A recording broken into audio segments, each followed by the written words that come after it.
Hello guys, welcome to Notes Fire. आज का मेरा टॉपिक है cryo techniques for electron microscopy. देखेंगे synopsis, introduction, definition, types of cryo techniques for electron microscopy, steps in cryo techniques process, application of cryo techniques, advantage of cryo techniques, disadvantage of cryo techniques and conclusion then reference.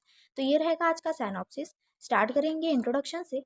क्रायोटेक्निक्स electron microscopy में biological samples की ultra structural details को preserve और visualise करने के लिए use किए जाने वाला एक एडवांस मेथड है। Electron microscopy high resolution imaging provide कराता है जो सेल ऑर्गेनेल्स, प्रोटीन्स और वायरसेस जैसे माइक्रोस्कोपिक स्ट्रक्चर को डिटेल में दिखाता है।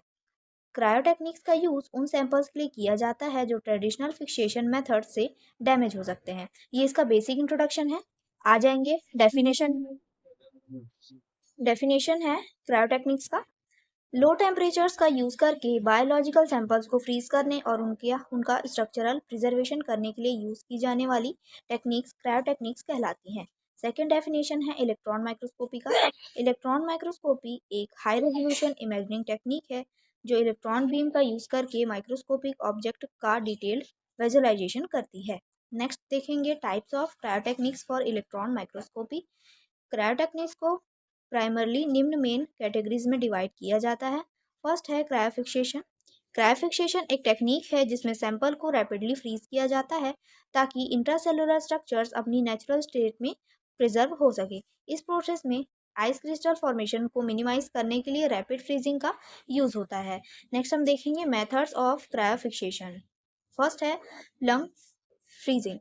सैंपल को डायरेक्टली लिक्विड नाइट्रोजन या प्रोपेन में एमराइज करके इंटेंसली फ्रीज किया जाता है। सेकेंड है हाई प्रेशर फ्रीजिंग। सैंपल को हाई प्रेशर में रैपिडली फ्रीज किया जाता है जिससे इंट्रासेलुलर आइस क्रिस्टल बनने से बचते हैं। सेकेंड है फ्रीज फ्रैक्चर टेक्निक। इस मेथड में फ्रोजन सैंपल को फ्रैक्चर करके उसके इंटरनल स्ट्रक्चर्स को एक्सपोज किया जाता है। एक्सपोज सरफेस को मेटल कोटिंग से कवर किया जाता है और फिर इलेक्ट्रॉन माइक्रोस्कोप से ऑब्जर्व किया जाता है। यह मेथड खासतौर पर सेल मेम्ब्रेन और इंट्रासेलुलर स्ट्रक्चर्स को डिटेल में ऑब्जर्व करने में हेल्पफुल होती है। थर्ड है क्रायो सेक्शनिंग। इस प्रोसेस में फ्रोजन सैंपल्स को अल्ट्रा थिन सेक्शंस में स्लाइस किया जाता है ताकि उन्हें इलेक्ट्रॉन माइक्रोस्कोप में ऑब्जर्व किया जा सके। अल्ट्रा माइक्रोटोम नामक special instrument thin section prepare करने के लिए यूज किया जाता है। नेक्स्ट है फ्रीज सब्स्टिट्यूशन। इस मेथड में फ्रोजन सैंपल को लो टेम्परेचर पर ऑर्गेनिक सॉल्वेंट्स में इमराइज किया जाता है। यह प्रोसेस इंट्रासेलुलर आइस क्रिस्टल को डिसॉल्व करता है और सैंपल को फिक्स्ड और डिहाइड्रेटेड स्टेट में मेंटेन करता है। फ्रीज सब्स्टिट्यूशन का use high resolution electron microscopy के लिए किया जाता है। नेक्स्ट देखेंगे cryo electron microscopy. Cryo electron microscopy एक एडवांस टेक्निक है जिसमें फ्रोजन सैंपल को डायरेक्टली इलेक्ट्रॉन माइक्रोस्कोप में ऑब्जर्व किया जाता है। इस मेथड में सैंपल को किसी एडिशनल स्टेनिंग या हैवी मेटल कोटिंग की ज़रूरत नहीं होती। नेक्स्ट देखेंगे स्टेप्स इन क्रायोटेक्निक्स प्रोसेस। क्रायोटेक्निक्स को परफॉर्म करने के लिए निम्नलिखित स्टेप्स फॉलो किए जाते हैं। फर्स्ट स्टेप है सैंपल प्रिपरेशन। सैंपल को आइसोलेट करके सुटेबल क्रायो प्रोटेक्टेंट्स का यूज़ किया जाता है ताकि फ्रीजिंग के दौरान आइस क्रिस्टल फॉर्मेशन प्रिवेंट हो। स्टेप 2 है फ्रीजिंग। सैंपल को रैपिडली फ्रीज किया जाता है यूजिंग प्लंग फ्रीजिंग या high pressure freezing methods. Rapid freezing sample के इंट्रासेलुलर वाटर को वाइट्रस आइस में कन्वर्ट कर देता है जो क्रिस्टल फॉर्मेशन को प्रिवेंट करता है। स्टेप 3 है फ्रैक्चरिंग और सेक्शनिंग। फ्रोजन सैंपल को फ्रैक्चर या स्लाइस किया जाता है ताकि इंटरनल सेलुलर स्ट्रक्चर्स को रिवील किया जा सके। स्टेप 4 है कोटिंग। फ्रैक्चर्ड सरफेस या थिन सेक्शन पर हैवी मेटल कोटिंग की जाती है जो इलेक्ट्रॉन बीम के रिफ्लेक्शन को इम्प्रूव करती है। स्टेप 5 है इमेजिंग। प्रिपेयर्ड सैंपल को ट्रांसमिशन इलेक्ट्रॉन माइक्रोस्कोप या स्कैनिंग इलेक्ट्रॉन माइक्रोस्कोप में ऑब्जर्व किया जाता है। नेक्स्ट देखेंगे एप्लीकेशन ऑफ क्रायोटेक्निक्स। क्रायोटेक्निक्स का यूज़ कई इंपॉर्टेंट फील्ड्स में होता है। फर्स्ट है सेल बायोलॉजी में। सेल मेम्ब्रेन, ऑर्गेनेल्स और इंट्रासेलुलर स्ट्रक्चर्स का हाई रेजोल्यूशन ऑब्जर्वेशन क्रायोटेक्निक्स से पॉसिबल होता है। सेकेंड है वायरोलॉजी। वायरसेस का डिटेल स्ट्रक्चर स्टडी करने में क्रायो इलेक्ट्रॉन माइक्रोस्कोप का यूज़ होता है। नेक्स्ट है protein structure analysis. Protein complexes और मॉलिक्यूलर स्ट्रक्चर्स को एक्यूरेटली एनालाइज करने में क्रायो इलेक्ट्रॉन माइक्रोस्कोप का मेजर रोल होता है।